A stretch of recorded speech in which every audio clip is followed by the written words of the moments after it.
Bonjour peuple, me revoilà dans cette première vidéo qui parle de moi et qui va parler de mon parcours, qui va récapituler toute ma saison, toute ma première saison en pro. Et pour ça, on va énumérer toutes les compétitions que j'ai faites et les expliquer, les expliciter en détail, rentrer dans les détails, vous dire ce qui s'est passé dans cette compétition, comment ça s'est déroulé, où vous avez compris l'idée. Pour ça, on va commencer par le commencement, c'est ça, c'est bien, vous suivez. Et cette première compétition, ce premier pro show qui fut aux États-Unis, la terre-mère du bodybuilding, et ça me tenait à cœur de faire cette compétition là-bas. J'ai pu réaliser ce rêve, ce début de rêve, parce que mon rêve c'est autre chose, mais on en parlera plus tard. Ce début de rêve, compétitionner aux États-Unis, direction Los Angeles. Muscle Contest, Los Angeles. Une prépa qui a été très difficile. C'est même la prépa la plus difficile que j'ai faite. Une faim énorme, due à une sèche qui a été trop poussée. Objectivement, qui a été trop poussée. On l'a vu par la suite. Mais ça, je vais vous dire ça par la suite. Une condition qui n'a pas été suffisamment bonne. Ceux qui s'y connaissent savent que quand on tire trop une condition, c'est contre-productif. On croit qu'on va être plus sec, mais finalement, on paraît plus soft. Et cette condition n'était pas aboutie. C'était mon premier pro show. J'ai appris de mes erreurs. J'ai commis aussi d'autres erreurs, notamment sur mon posing. Des erreurs qui m'ont coûté très cher et qui m'ont conduit à cette défaite, à cette 6e place. Seulement, je considère cette compétition comme la salle du temps. La salle du temps dans Dragon Ball Z. J'adore cette comparaison parce qu'elle m'a permis un gap énorme en termes d'apprentissage, de connaissances et en très peu de temps. Il faut savoir que cette compétition-là, comme d'autres compétitions d'ailleurs, on peut aller voir les juges et leur demander un feedback. Et à celle-ci, j'ai pas seulement eu un feedback, j'ai carrément eu une explication détaillée. Ce juge m'a extrêmement marqué. Il s'est posé avec moi, il m'a expliqué. Voilà, ça, et vraiment tous les détails. J'ai pris en considération tout ce qu'il m'a dit. Je l'ai rentré dans ma tête, je l'ai digéré. Et quand je suis revenu en France, j'ai travaillé sur tous les points qu'il m'a énumérés. Et ça, c'est quelque chose, en tant que compétiteur, ou même en dehors de la compétition de bodybuilding, de prendre en compte les avis de ceux qui ont une autorité sur toi ou qui sont tes aînés, et j'en passe, pour pouvoir progresser. C'est pas toi, dans ta tête, tout seul dans ton coin, qui va progresser grâce à quelque chose qui te tombe du ciel. Et là, en l'occurrence, je l'ai fait. Et on parlera après de ma 2e compétition. Ce que prendre en compte ce qu'il m'a dit et travailler dessus m'a conduit à faire lors de ma 2e compétition. En tout cas, ce juge, au-delà aussi de m'expliquer d'une manière extrêmement pédagogue et avoir pris le temps de le faire, il a rajouté, il a eu l'œil, il a rajouté que j'avais un potentiel extraordinaire. Il a eu l'œil parce que au final, bon, c'est pas un spoil, hein, vous savez très bien que j'ai été à Olympia, vous l'avez vu dans la première vidéo et sur mon Instagram. Donc dès le premier pro show, il m'a dit que j'avais un potentiel extraordinaire et vous savez que seuls rares pros vont à Olympia. Donc on fait partie des élus et lui, il m'a fait comprendre que j'avais le potentiel pour. C'est très fort de voir ça dès le premier pro show, sachant que je finis 6e. En tout cas, après être rentré en France, travailler sur tous les points dont il m'a parlé, énuméré, et vraiment, j'ai tryhard comme jamais. Me voilà, 2e compétition, 2e pro show, direction Pologne, Everest Muscle Show. J'y vais avec à la fois un goût de revanche, mais aussi une appréhension, parce que au final, tu te dis, J'ai fait 6e au premier Pro Show. Comment je vais me situer parmi les pros? Quel va être mon classement? Est-ce que ça va être encore une déception? Est-ce que je vais, suite à cette déception, devoir faire une pause, travailler d'autant plus et revenir plus fort? Mais évidemment, l'objectif n'était pas là. L'objectif était de break. J'ai pris en compte tout ce que m'a dit le juge à Los Angeles. J'ai tryhard. Je suis là pour faire du sale. On arrive, la pesée se passe bien. La prépa est différente, parce que je vous ai dit que la prépa s'est mal passée lors du premier Pro Show. Là, on a pris en compte les informations. On a changé de braquet et on arrive avec une nouvelle condition. Et évidemment, un nouveau posing, parce que j'ai fait pas mal d'erreurs dans mon posing, qui m'ont coûté cher, comme je vous l'avais dit précédemment.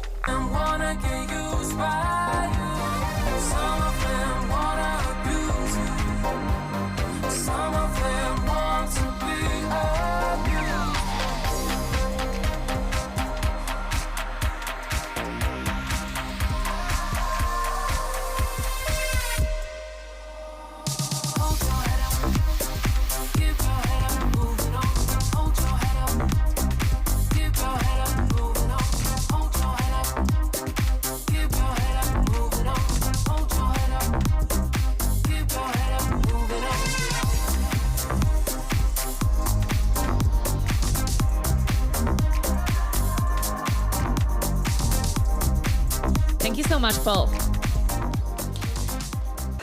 On arrive énervé. Là, plus de place à l'erreur. Je monte sur scène. Avant ça, je pump. Parce que ça aussi, c'est cette sensation de pump qu'on peut avoir dans les backstage. Et aussi importante, c'est voilà, quand tu as 0 pump, cette sensation désagréable de voir que il n'y a rien qui se passe. Ça pue. D'ailleurs, c'est ce qui s'était passé quand j'étais à Los Angeles. Lorsque j'ai pump, il n'y a rien qui s'est passé. Là, je prends l'élastique, je tire, je fais quelque chose se passe. Là, je le sens bien. En plus, le numéro que j'avais, le numéro que j'avais était pas mal. C'était le 8. Le 8, un de mes chiffres préférés. Tout s'aligne, ça sent bon. On monte sur scène et les comparaisons. Le système, un petit peu, pour vous expliquer un petit peu le système de comparaison dans le bodybuilding, plus t'es au centre, mieux c'est. Au début, vous êtes mis par ordre de numéro et les juges vont vous switcher entre vous. Mon ordre de numéro fait que j'étais au centre, parmi les 4 au centre, donc on est 8 parmi les 4 au centre. Mais pas totalement au centre, c'est normal, c'était mon numéro, pour l'instant il n'y a pas eu de switch, rien ne se passe. Posing de face, premier switch. Donc je faisais partie des 4 au centre, et on me met tout au bout. Aïe. Là mon cœur il commence à dire ouf, ça pue. Par contre, contrairement à ce que j'ai fait à Los Angeles, et ce qui s'est passé à Los Angeles, je me suis laissé débordé par les émotions et mon posing, je l'ai laissé tomber un petit peu. Je dis aïe, là j'ai pas commis la même erreur, au contraire. Je dis ouais, vous me mettez au bout, vous me mettez parmi les derniers de la line-up, c'est comme ça. J'ai serré mon posing, tac, posing de dos. Ceux qui savent, ceux qui me connaissent savent, quand je dis posing de dos, pas besoin d'en dire plus. On se remet de face, switch. Ils ont vu mon dos, ok, re-switch. Je passe au centre et je passe parmi les 2 qui sont au centre. Là, je dis ils ont vu. Je ne vais pas vous faire plus de suspense que ça, d'accord? La compétition s'est bien passée. Et je finis deuxième de cette compétition-là.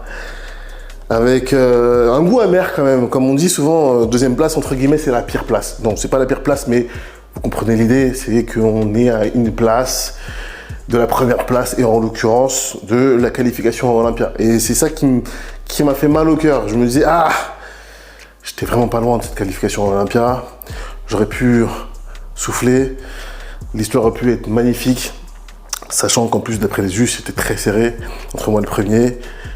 Mais dans l'absolu, c'est une bonne chose. C'est une bonne chose parce que comme on le dit souvent, on apprend beaucoup plus dans la défaite que dans la victoire. Et cette compétition, d'ailleurs, à Los Angeles, même mon premier pro show, pour rien au monde, à froid, j'aurais changé ce qui s'est passé. Parce que s'il s'était passé quelque chose de mieux, j'aurais pas autant progressé, qu'on soit clair là-dessus. Donc, voilà pour ce deuxième pro show qui a été quand même une réussite.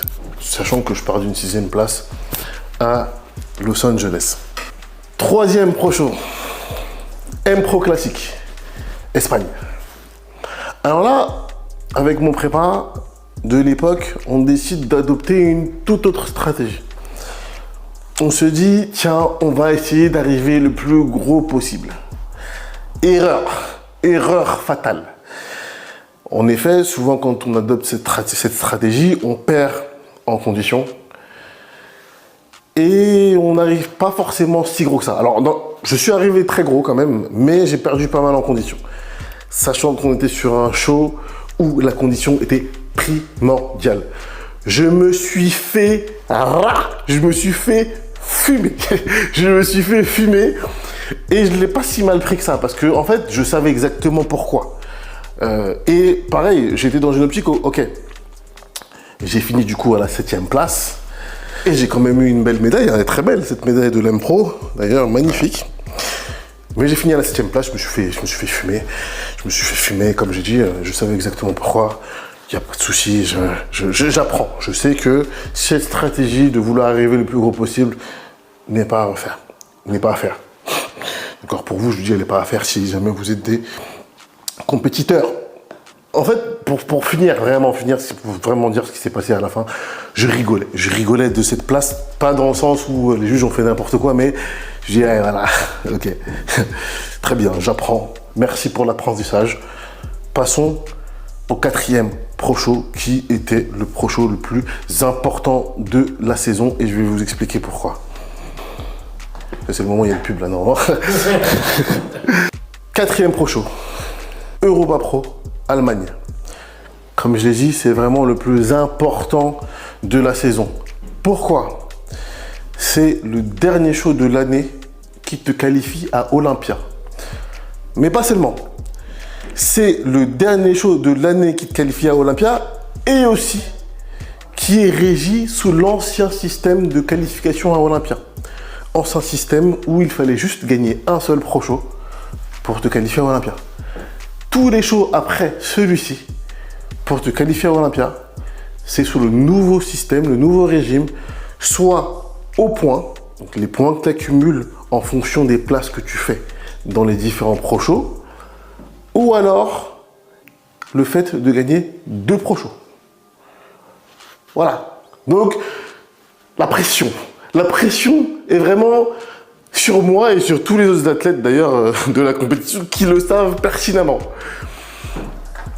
On arrive avec tout le bagage accumulé dans les compétitions précédentes. Comme je vous ai dit, c'est dans la défaite qu'on apprend le plus et je n'ai connu aucune victoire.